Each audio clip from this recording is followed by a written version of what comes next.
మొట్టమొదటి factory outlet Mukunda jewellers ఈ నెల 11న సోమాజిగూడలో గొప్ప ప్రారంభం. కూకట్పల్లి, ఖమ్మం, కొత్తపేట. నమస్తే, వెల్కమ్ టు తెలుగు పార్టీ. ప్రస్తుతం మనతో పాటు ఉన్నారు హైకోర్టు ప్రముఖ అడ్వకేట్ ఈశ్వర ప్రగడ హరిబాబు గారు ఉన్నారు. సార్ నమస్తే. సార్, మనం మొన్నటి వరకు పార్లమెంట్ సమావేశాలు చూసాము. పార్లమెంట్ సమావేశాల్లో మోడీ వర్సెస్ రాహుల్ గాంధీ.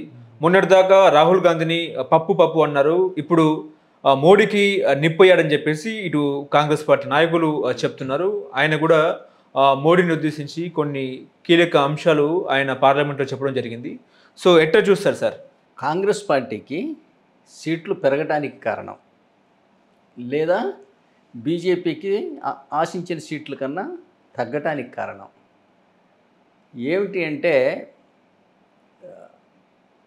400 సీట్లు దాటి కనుక బీజేపీకి వస్తే వీళ్ళు రాజ్యాంగాన్ని మారుస్తారు లేదా రిజర్వేషన్స్ని తీసేస్తారు అన్న స్లోగను పుట్టడం తెలంగాణలోనే పుట్టింది, రేవంత్ రెడ్డి గారి నోటి నుంచే. కానీ ఏంటంటే దాన్ని కాంగ్రెస్ పార్టీ దేశవ్యాప్తంగా ఓన్ చేసుకుంది.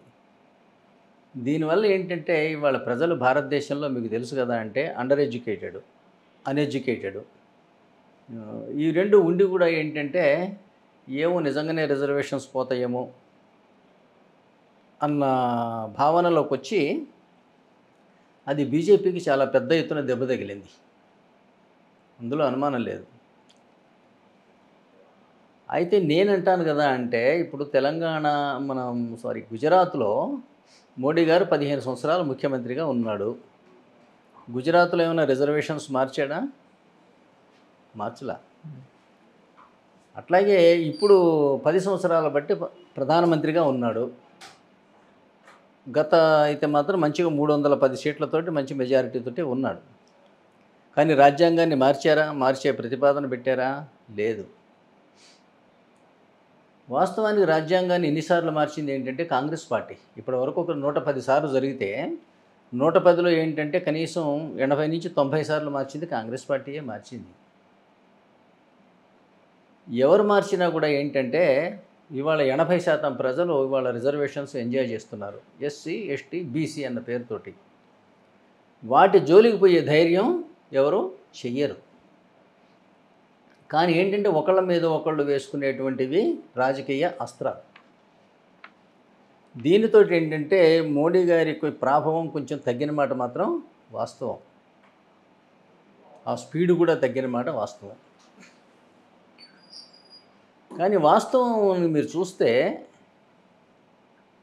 అసలు భారత రాజ్యాంగంలో ఇట్లా ఎస్సీ, ఎస్టీ, బీసీ అన్న పేరుతో రిజర్వేషన్స్ లేవు. అంబేద్కర్ గారు ఇలా పెట్టలే. ఆయన చాలా గొప్ప ఎడ్యుకేషనిస్టు, గొప్ప విజన్ ఉన్నటువంటి మనిషి. అతను ఎలా పెట్టాడు అంటే ఎస్సీ, ఎస్టీలకి ఆర్టికల్ 330, 332 కింద చట్టసభలో రిజర్వేషన్ పెట్టాడు. అప్పుడు 20 ఇయర్స్ కోసం అని పెట్టారు. ఆ తర్వాత దాన్ని ఎక్స్టెండ్ చేసుకుంటూ పోతున్నారు. దానివల్ల ఎవ్వరికీ అబ్జెక్షన్ లేదు. ఈ ఎస్సీ అండ్ ఎస్టీల్లో అనేక వర్గాలు ఉంటాయి. మళ్ళీ ఎస్సీలో మాల, మాదిగ, ఎరుకల, డక్కల ఇట్లా అనేక ఉన్నాయి. అట్లాగే ఎస్టీలు కూడా కోయ, నాయక, లంబాడి, తర్వాత గోండ్లు, చెంచులు ఇట్లా అనేక మంది ఉన్నారు, కొండరెడ్లు. వీళ్ళలో ఎవ్వరికి ఇచ్చినా కూడా ఈ ఆర్టికల్ 330, 332 కింద రాజకీయ రిజర్వేషన్స్ చెల్లుబాటు అవుతాయి. కానీ ఉద్యోగాల్లోకి వచ్చేసరికి ఏంటంటే అట్లా చెల్లుబాటు అవ్వవు. ఉద్యోగాల్లో రిజర్వేషన్ ఉన్నదల్లా ఆర్టికల్ 16 క్లాజ్ 4. ఇందులో ఏంటంటే అసలు మన భారత రాజ్యాంగంలో రాసుకున్నటువంటి అతిక్రమించరాని సిద్ధాంతం ఏంటంటే సమానత్వం, జస్టిస్, లిబర్టీ, ఈక్వాలిటీ. ఈ 3 రాసుకున్నాం కదా. అటు సామాజిక న్యాయం జరగాలి, స్వేచ్ఛ ఉండాలి, సమానత్వం కావాలి. ఈ సమానత్వాన్ని మనం రాజ్యాంగ పీఠికలో రాసుకున్నాం కాబట్టి దాన్ని ఉల్లంఘించడానికి వీలే లేదు. అంబేద్కర్ గారు అలాంటి పని చెయ్యడు. రిజర్వేషన్స్ ఆయన ఎలా పెట్టాడు అంటేనేమో ఎస్సీ, ఎస్టీ, బీసీ అన్న గ్రూప్ పేరుతోటి పెట్టే బదులు ఏంటంటే ఏ కులమైతే ప్రభుత్వ ఉద్యోగాల్లో తగినంత ప్రాతినిధ్యం పొంది ఉండలేదు అని ప్రభుత్వం భావిస్తే ఆ కులానికి రిజర్వేషన్ ఇమ్మన్నాడు, వాళ్ళని బీసీలు అన్నాడు. అంతే తప్పితే ఎస్సీ, ఎస్టీ అనేది పుట్టుకతో వచ్చే హోదా తప్పితే బీసీ అనేది పుట్టుకతో వచ్చేది కాదు. బీసీ అనేది ఆర్టికల్ 16(4) కింద ఏంటంటే ఉద్యోగాల్లో ఎవరు వెనకబడితే ఏ కులం ఆ కులానికి రిజర్వేషన్ ఇమ్మని ఉంది. అంటే ఇప్పుడున్న ఎస్సీ ఎస్టీ బీసీలకి ఏమైనా ఉద్యోగాలు రాకుండా పోతాయా? తప్పనిసరిగా వస్తాయి. ఎందుకంటే వాళ్ళు ఉద్యోగాల్లో వెనకబడి ఉన్న వాళ్ళే కాబట్టి వాళ్ళకి ఏం పోవు. కాకపోతే ఇప్పుడు మనం చూస్తున్నాం కదా, అంటే ఎస్సీ ఎస్టీ బీసీ అన్న పేరుతో ఉద్యోగాలు ఇవ్వటం వల్ల ఆ ఉపకులాలు అనేక నలిగిపోతున్నాయి. వాళ్ళ ఎస్సీల్లో మనం ఘర్షణ చూస్తున్నాం కదా, అంటే మాల వాళ్ళకి ఎక్కువ వస్తున్నాయి, మాదిగలకు తక్కువ వస్తున్నాయని గొడవ పడుతున్నారు. వీళ్ళిద్దరూ అధిక సంఖ్యాకులు కాబట్టి వీళ్ళిద్దరు గొడవ పడుతున్నారు. మరి అంతకన్నా ఉన్న డక్కల ఎరుకల యానాది వగైరా వాళ్ళ పరిస్థితి వాళ్ళు అడిగేది ఎవరు? వాళ్ళు ఉద్యమం చేసేంత, మీటింగ్ పెట్టుకునే అంత ఆర్థిక శక్తి లేదు, సంఖ్యాబలం కూడా లేదు. అట్లాగే ఎస్టీల్లో కూడా ఎస్టీలకి ఏం చెప్పిస్తున్నాం? కొంతమందికి ఎక్కువ వస్తున్నది, కొంతమందికి చెంచులు కోయలు నాయకులు అన్న వాళ్ళకి రాటల. నిజానికి ఇంతటి అన్యాయం అంబేద్కర్ గారి ద్వారా జరిగిందని ఇది ఆయన మీద వేసిన అపప్రద. అందరివాడు కావాల్సిన అంబేద్కరు కొందరివాడి కింద మారిపోయాడు. ఇది దేనికి ఎక్కడ జరిగింది ఈ తప్పు అంటే, అంబేద్కర్ గారి స్వయంకృతం కూడా ఉంది కొంత ఇందులో. ఆయన ఏం చేశాడంటే, మనకు స్వాతంత్ర్యం రాగానే మొట్టమొదటి ఎలక్షన్స్ 1952లో జరిగినాయి. 47 నుంచి 52 దాకా ఏంటంటే టెంపరరీ మంత్రివర్గం పెట్టుకున్నారు నెహ్రూ ద్వారా. అందులో ఈయన న్యాయశాఖ మంత్రి కూడా.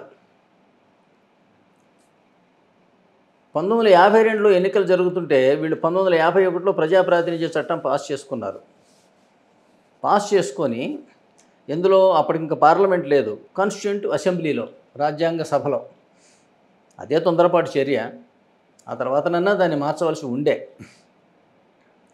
దాంట్లో అంబేద్కర్ గారు ఏంటంటే ఈయన సొంతంగా ఒక పార్టీ పెట్టాడు. పార్టీ రిజిస్ట్రేషన్ చేసి ఆర్టికల్ సెక్షన్ 29A కింద దేశవ్యాప్తంగా పోటీ చేశాడు. ఈ పోటీ చేసటంలో ఆయన భావజాలంలో ఏంటి అంటే నెహ్రూకి వ్యతిరేకం మనిషి, అట్లాగే గాంధీ గారి భావజాలానికి కూడా వ్యతిరేకం. అట్లాగే ముస్లిమ్స్ స్వాతంత్రం వచ్చి పాకిస్తానాన్ని ఇచ్చిన తర్వాత మళ్ళీ ఇంకా ఇండియాలో ఎందుకన్నాడు. తర్వాత ఏమో ఈయన పెట్టుకున్న పార్టీ పేరు వింటే ఎవరైనా నవ్వుతారు. Scheduled cost federation of India అని పార్టీ పేరు పెట్టుకున్నాడు. పెట్టి దేశవ్యాప్తంగా పోటీ చేస్తే మీరు షెడ్యూల్డ్ కాస్ట్ ఫెడరేషన్ అని పెట్టుకుంటే ఎస్టీలు ఎందుకు వేస్తారు, బీసీలు ఎందుకు వేస్తారు, ఓసీలు ఎందుకు వేస్తారు? ఎవరైలా ఎవరు వేయకపోతే పర్వాలే, అసలు ఆ ఎస్సీలు కూడా వేయలే. ఎందుకంటే ఆ పార్టీకి 2.38% ఓట్లు వచ్చినాయి. ఆయన స్వయం ఓడిపోయాడు.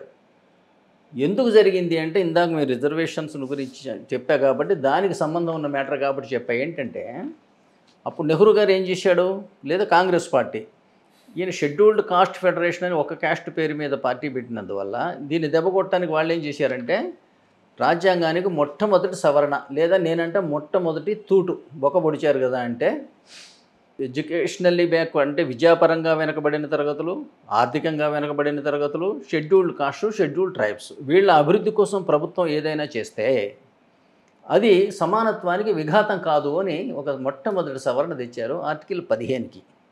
ఆర్టికల్ 15 అనేది ఉద్యోగాల్లో సమానత్వానికి సంబంధించిన ఆర్టికల్ కాదది. ఆర్టికల్ 15 అనేది హోదాలో సమానం. ఆర్టికల్ 14 అంటేనేమో చట్టం ముందు అందరూ సమానులే, 15 అంటే హోదాలో సమానం, 16 అంటే ఉద్యోగాల్లో సమానం. కానీ వారు చేసిన, కాంగ్రెస్ పార్టీ చేసిన సవరణ ఆర్టికల్ 15కు చేసింది. కానీ ఏంటి, ప్రజల్లో ఏం ఆలోచన వచ్చింది, ఈయనేమో షెడ్యూల్డ్ కాస్ట్ ఫెడరేషన్ పెట్టాడు, ఆయనేమో SC ST educational backward, economically backward, వీళ్ళందరికీ మేలు ఏదైనా చేయాలని ఆయన పెట్టాడు. ప్రజలందరూ కూడా ఏంటంటే అందువల్ల కాంగ్రెస్ పార్టీకి వెళ్ళిపోయి అదే సిలసిలా ఏంటంటే 30 సంవత్సరాల పాటు అదే రాజకీయ పార్టీ 1947 నుంచి 77 వరకు అదే పార్టీ అధికారంలో ఉండిపోయింది.